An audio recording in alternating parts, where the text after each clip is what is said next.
जय हिंद दोस्तों, आप सभी का स्वागत है आपके अपने सैनिक वेलफेयर यूट्यूब चैनल में।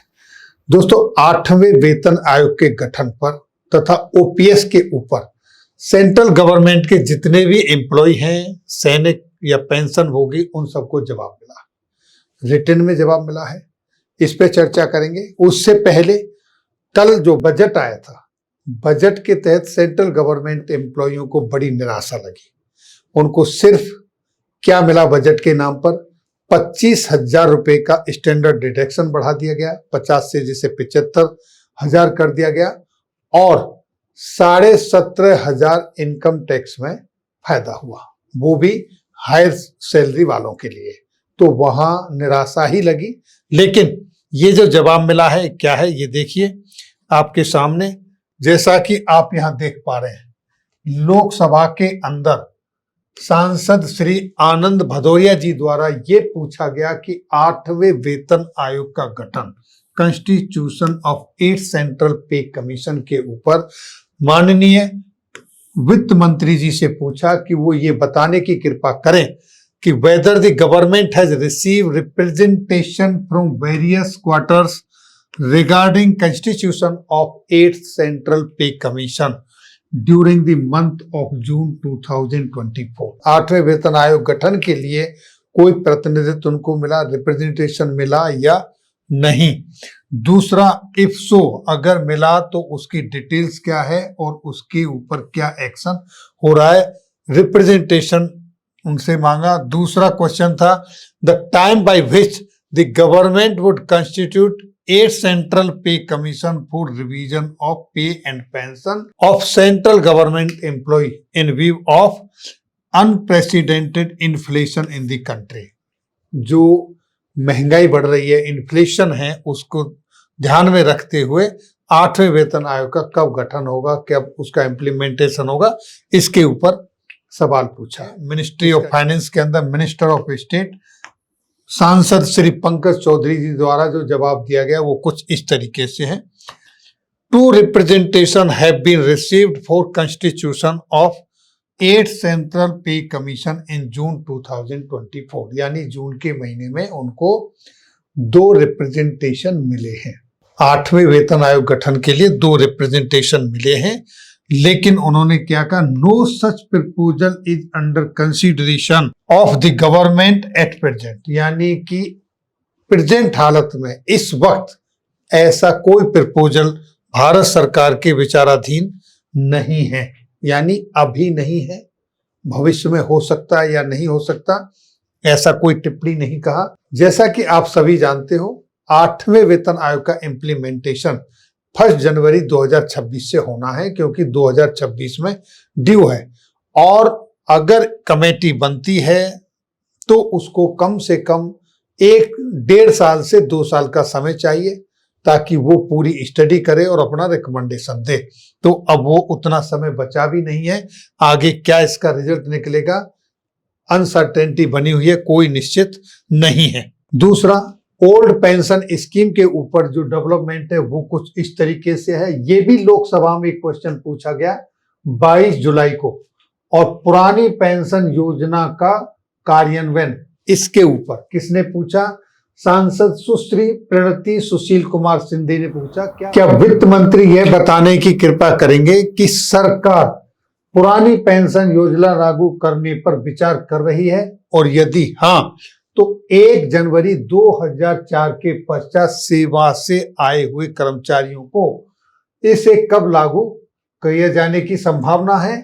और दूसरा सवाल उन्होंने पूछा, क्या सरकार के पास 2013 से राज्यवर असंगठित क्षेत्र के कामगारों को प्रदत्त पेंशन संबंधी जो पेंशन दी जा रही है उससे संबंधी आंकड़े हैं? और अगला सवाल पूछा, क्या उक्त वर्णित क्षेत्रों में लोग अत्यधिक वित्तीय बोझ का सामना कर रहे हैं? यदि हाँ तो इस मामले के समाधान के लिए सरकार द्वारा किए गए या किए जाने वाले सुधारात्मक उपायों का ब्यौरा क्या है? इसका जवाब वित्त राज्य मंत्री श्री पंकज चौधरी जी द्वारा जो दिया गया वो कुछ इस तरीके से है। केंद्र सरकार के कर्मचारियों के संबंध में ओपीएस, ओल्ड पेंशन स्कीम को बहाल करने के लिए भारत सरकार के पास कोई प्रस्ताव विचाराधीन नहीं है। यानी सिरे से खारिज कर दिया कि ओपीएस ओल्ड पेंशन स्कीम के ऊपर कोई भी गवर्नमेंट ऑफ इंडिया के पास कुछ भी अंडर कंसीडरेशन नहीं है। नेक्स्ट उन्होंने 6 क्वेश्चन का जवाब दिया कि अटल पेंशन योजना जो 2015 में लागू की गई थी उसके बारे में उन्होंने बताया कि इसका उद्देश्य सभी भारतीय विशेष रूप से गरीबों, वंचितों तथा असंगठित क्षेत्र के कामगारों के लिए एक सार्वभौमिक सामाजिक सुरक्षा प्रणाली बनाना था। यह भारत के उन सभी नागरिकों के लिए खुली है। किन के लिए खुली है? जिनकी आयु उम्र 18 से 40 वर्ष के बीच है और बैंक या पोस्ट ऑफिस में बचत खाता खोल के उसके अंदर वो अपना कंट्रीब्यूशन जमा कर सकते हैं। लेकिन 1 अक्टूबर 2022 के बाद इसके अंदर जो इनकम टैक्स पे करते हैं उनके लिए ये सुविधा नहीं है, ऐसा इन्होंने बताया है। दूसरा, अटल पेंशन योजना के तहत अंशदाता की चुनी गई पेंशन की राशि तथा स्कीम में शामिल होने की आय के आधार पर निर्धारित राशि मासिक, त्रैमासिक, छमाही अंशदान करना आवश्यक है। यानी कि आप जो अपना कंट्रीब्यूशन देना चाहते हैं वो आप मंथली दे सकते हैं, क्वार्टरली दे सकते हैं और आप उसको हाफ ईयरली भी दे सकते हैं। यानी हर 6 महीने पर, 3 महीने पर, 1 महीने पर दे सकते हैं, जिसके तहत आपके कंट्रीब्यूशन के अनुसार आपको 1000 रुपये से लेके 5000 रुपये तक, यानी कि आपकी जो पेंशन बनेगी 1000 रुपये, 2000 रुपये, 3, 4 और 5000 रुपये तक आपको मिलेगी। वो आपके कंट्रीब्यूशन के ऊपर डिपेंड करती है। और जैसा कि आपको पता है कि 2015 में स्कीम लागू हुई थी, तो ये पेंशन आपको मिलना कब शुरू होगी? 2035 से ये आपको मिलना शुरू होगी। और जो नेक्स्ट सवाल था, जैसा कि आपने देखा, क्या उक्त वन क्षेत्रों में लोग अत्यधिक वित्तीय बोझ का सामना कर रहे हैं?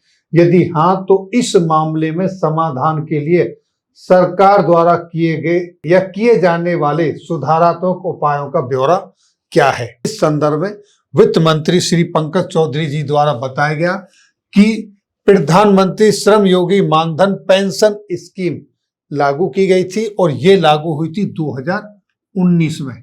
और ये जो स्कीम थी ये किसके लिए थी? इससे 60 वर्ष की आयु प्राप्त होने पर 3000 रुपये प्रतिमाह पेंशन का प्रावधान किया गया था।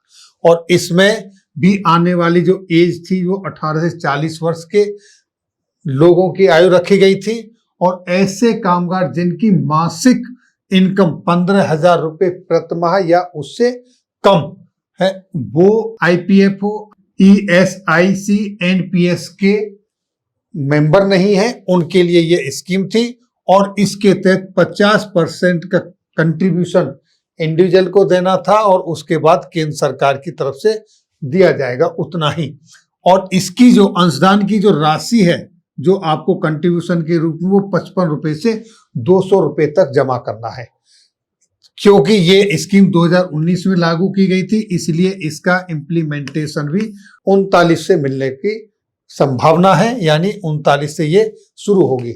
जो इसके तहत जो पेंशन मिलेगी वो 2039 से मिलेगी और अटल पेंशन स्कीम के तहत जो पेंशन मिलेगी वो पेंशन पहली बार 2035 से मिलना शुरू होगा। तो इस तरीके से ये सवाल माननीय सांसदों द्वारा वित्त मंत्रालय से पूछे गए लोकसभा में 22 जुलाई 2024 को। वहां से ये ऑफिशियली जवाब आए हैं।